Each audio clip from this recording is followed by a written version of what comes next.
December 7th, 1941. 7:02 a.m. Opana Point, northern tip of Oahu. Two young privates sat hunched over a glowing oscilloscope screen in a plywood shack perched above the Pacific cliffs. The morning air was thick with salt and moisture, the kind that makes uniforms cling to skin and rust form on metal overnight. Private Joseph Lockard watched the green phosphorescent lines sweep across the screen, painting electronic mountains and valleys that represented distance and mass. The -270 Seychelles rupees mobile radar station hummed with the sound of vacuum tubes warming, a technological heartbeat in the pre-dawn stillness. Then, at exactly 7:02, something appeared on the screen that should not have been there. A signal so large, so impossibly massive, that Lockard first thought the machine had malfunctioned. The blip represented metal in the sky, moving south, 137 miles out, and closing. Kalit in. The duty officer told him not to worry about it. It was probably a flight of B-17s coming in from California. It was not B-17s. It was 183 Japanese aircraft, the first wave of a meticulously planned assault, loaded with torpedoes and armor-piercing bombs, their engines roaring through cloud cover as they descended toward Pearl Harbor. And for the first time in the history of naval warfare, an attacking fleet had been detected by invisible electromagnetic waves before a single human eye had glimpsed them on the horizon. The age of radar had announced itself with a green glow on a cathode screen, and the Japanese engineers who had spent years preparing for this moment had no idea they had already been seen. For more than a decade, the Imperial Japanese Navy had invested enormous resources into perfecting the art of the surprise attack. Their doctrine was built on speed, precision, and the decisive first strike. From the war colleges of Tokyo to the flight decks of the carriers, Akagi and Kaga officers studied the element of surprise as though it were a holy text. They believed, with an almost religious certainty, that technological superiority in aircraft and torpedoes, combined with flawless operational security, would guarantee success. They had practiced this attack in the quiet waters of Kagoshima Bay, where the shallow harbor mirrored Pearl Harbor's topography. Pilots flew simulated runs again and again, refining approach angles and release points until the choreography of destruction became muscle memory. They believed their advantage was total. They believed they would be ghosts until the first bomb fell. But they had miscalculated. They had not accounted for a technology that seemed, too many even within the American military, more theoretical than practical. Radio detection and ranging. Radar. It was a word still unfamiliar to most soldiers. A concept that sounded like science fiction, the kind of thing that belonged in the pages of pulp magazines rather than on the front lines of a real war. Yet here it was, operational and functioning, scanning the skies with invisible fingers of electromagnetic energy, translating the presence of metal into mathematical coordinates. The Japanese had heard rumors of such devices. Their own engineers had experimented with similar principles, but they had dismissed radar as unreliable, too experimental, too dependent on conditions they could not control. Weather, atmospheric interference, the curvature of the Earth, all of these seemed like insurmountable obstacles. So, they planned their attack under the assumption that the ocean and the dawn would hide them until it was too late. They were wrong. The -270 Seychelles rupees radar that detected that first wave was a bulky, temperamental machine. It required a truck to transport, took hours to set up, and frequently broke down in the tropical humidity. The oscilloscope screen was small, the resolution poor, the range limited. Operators like Lockard had only basic training, often just a few weeks before being sent to remote stations like Opana Point. There were no manuals comprehensive enough to cover every situation. Interpreting the signals was as much art as science, a matter of intuition and pattern recognition. A flock of birds could create a blip.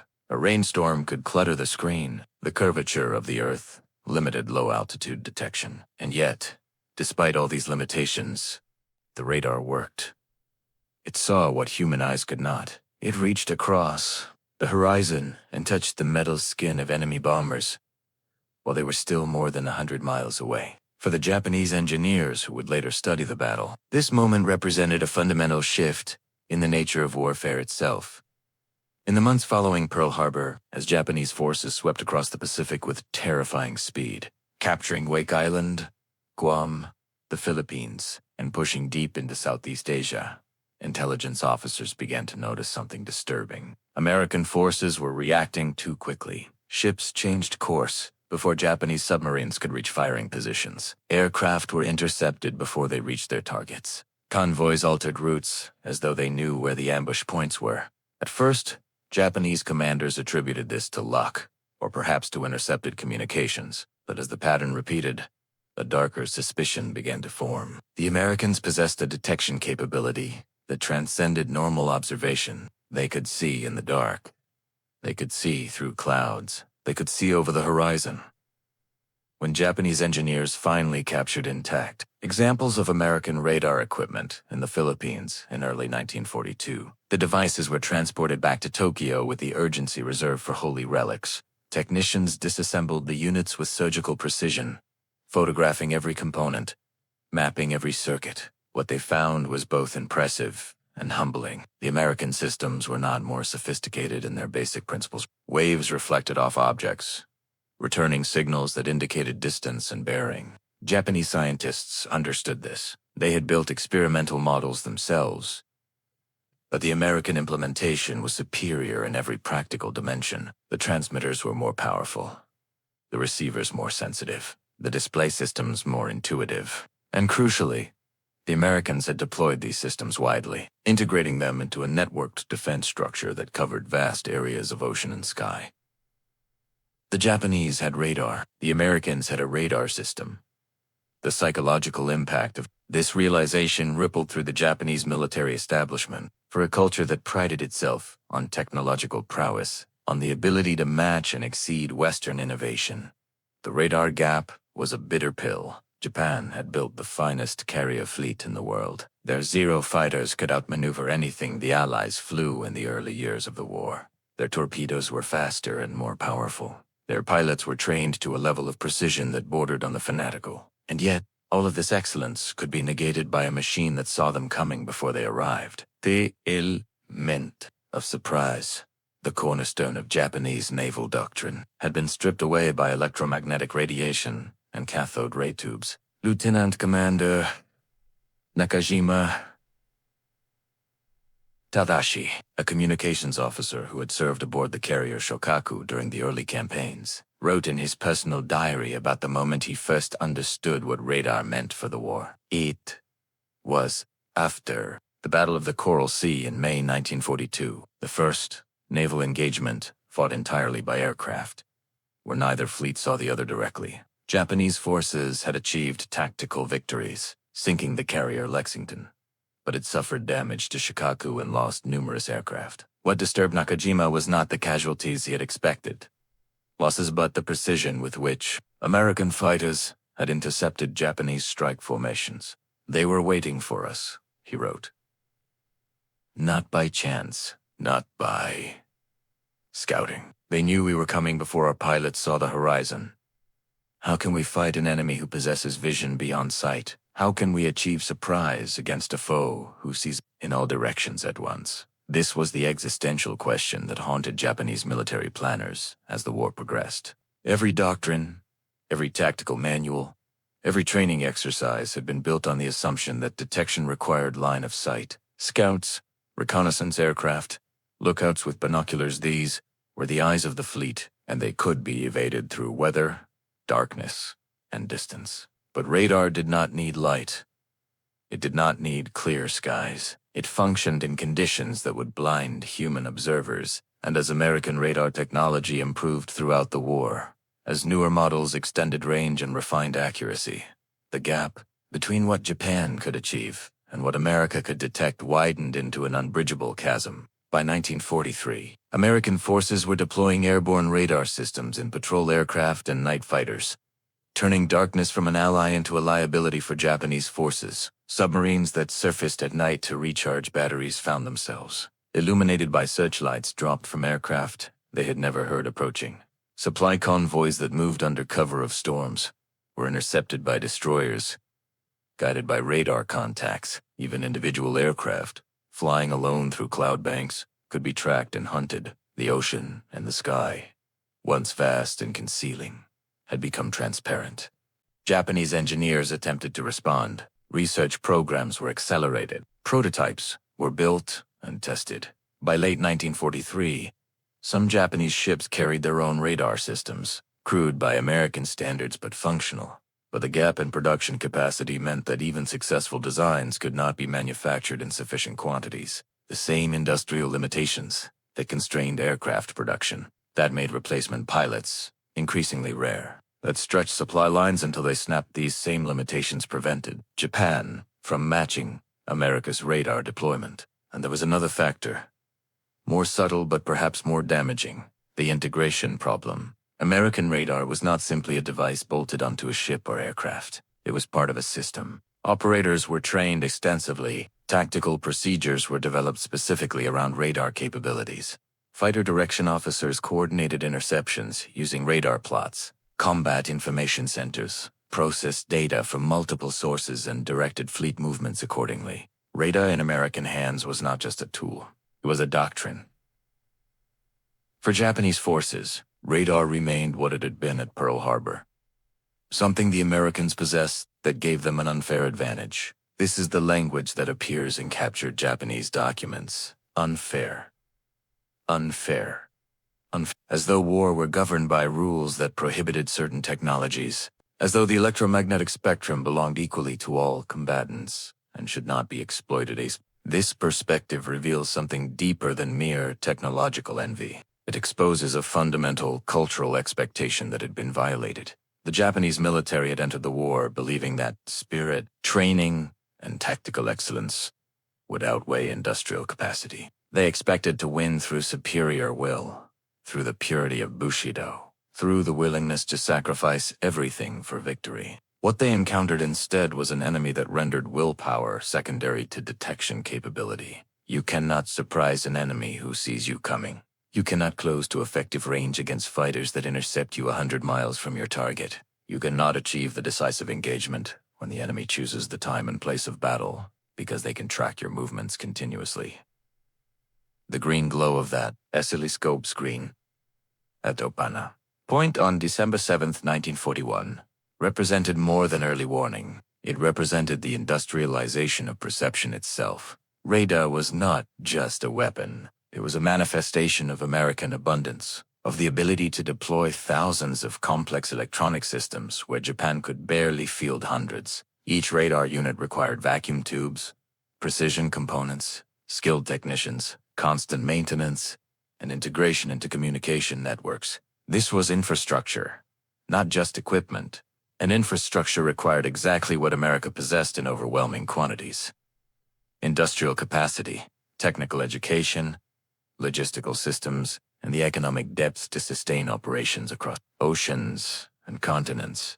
Simultaneously, the Japanese pilots who survived encounters with radar-directed American night fighters spoke of the experience with a kind of superstitious dread. There was no warning, no searchlights sweeping the sky, no tracer fire to indicate attack direction.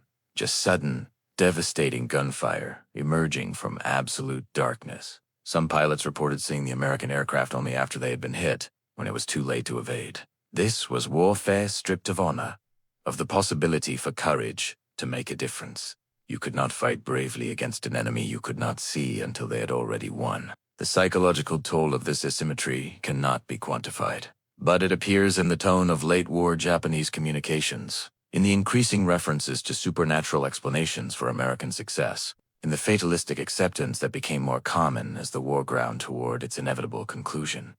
By 1944, when American forces had pushed close enough to the Japanese home islands to begin sustained bombing campaigns, Japanese air defenses were nearly blind. American B-29 Superfortresses flew at altitudes beyond effective interception range, guided by radar navigation systems that allowed precise bombing through cloud cover.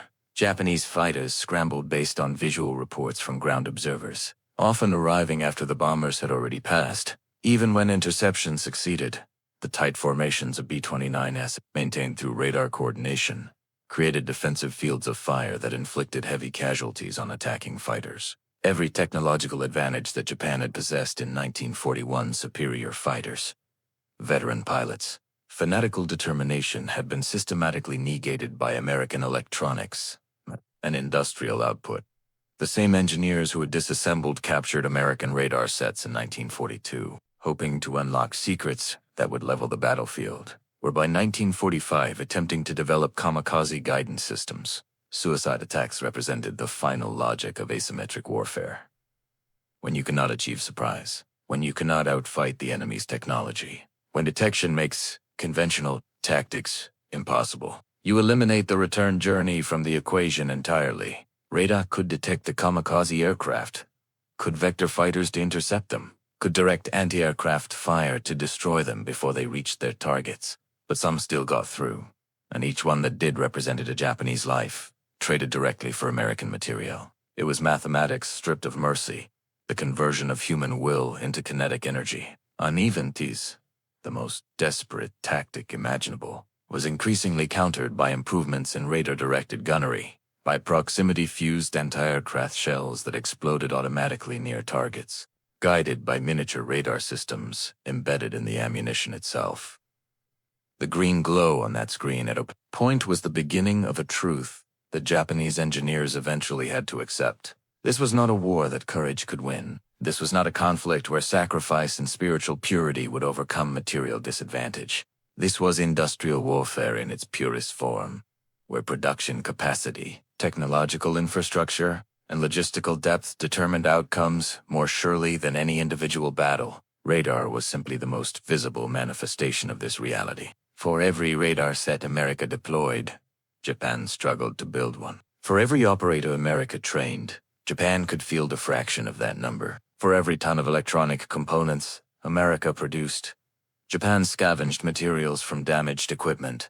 The war that began with a surprise attack at dawn ended with American aircraft dropping atomic bombs through clouds, navigating by radar, their targets invisible until the moment of detonation. In the decades after the war, when historians sifted through Japanese archives and interviewed surviving engineers and officers, a consistent theme emerged. The moment of realization came early. Some dated it to Pearl Harbor itself, when they learned that radar had detected the attack force. Others pointed to Midway, where American carriers had positioned themselves with knowledge of Japanese movements that seemed impossible. Still others cited the Marianas Turkey Shoot, where Japanese aircraft were massacred by radar-directed American fighters before most could reach their targets. But whenever the moment arrived, the conclusion was the same. Japan had entered a war it could not win against an enemy whose industrial and technological capacity was not just superior, but categorically different. The oscilloscope screen at Opana Point glowed green because phosphor coatings on the cathode ray tube emitted light when struck by electrons. This was basic physics, understood by scientists in every industrialized nation, but turning that principle into a deployable, reliable, mass-produced military system required an infrastructure that Japan simply did not possess. It required copper for wiring, rubber for insulation, quartz for oscillators, tungsten for vacuum tubes. It required factories capable of precision manufacturing, engineers trained in radio theory, technicians who could maintain equipment under combat conditions. It required the ability to lose radar units to battle damage and immediately replace them from reserve stocks. It required, in other words, the full industrial might of a continental nation with unlimited access to resources, secure supply lines, and an economy capable of producing both butter and guns simultaneously. Japanese engineers were not less intelligent. Japanese scientists were not less capable. Japanese industry was not less advanced in every domain. But Japan was an island nation, dependent on imported materials, with industrial capacity already stretched in supporting conventional military forces. Every radar set required resources that might otherwise build an aircraft. Every technician trained in electronics was one fewer mechanic maintaining existing equipment.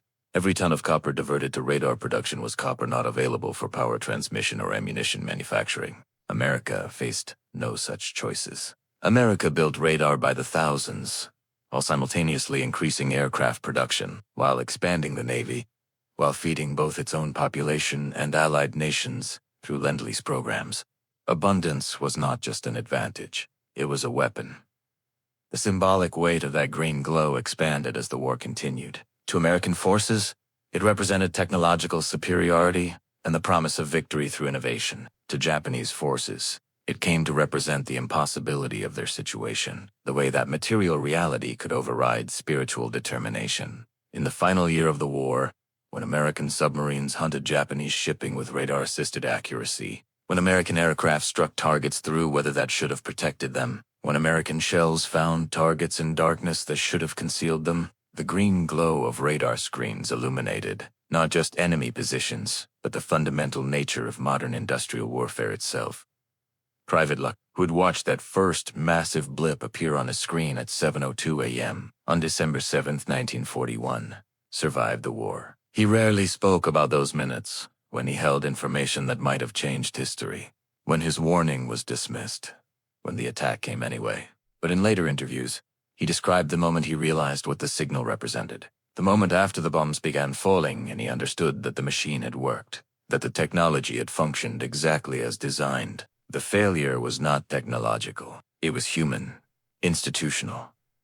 A failure to believe that seeing over the horizon was possible. The Japanese had made a different error. They had believed it was impossible for anyone. They had planned an attack predicated on invisibility, and they had been seen. The war that followed was, in many ways, a working out of that initial moment. An enemy who can see, you cannot be surprised. An enemy who can see you chooses when and where to fight.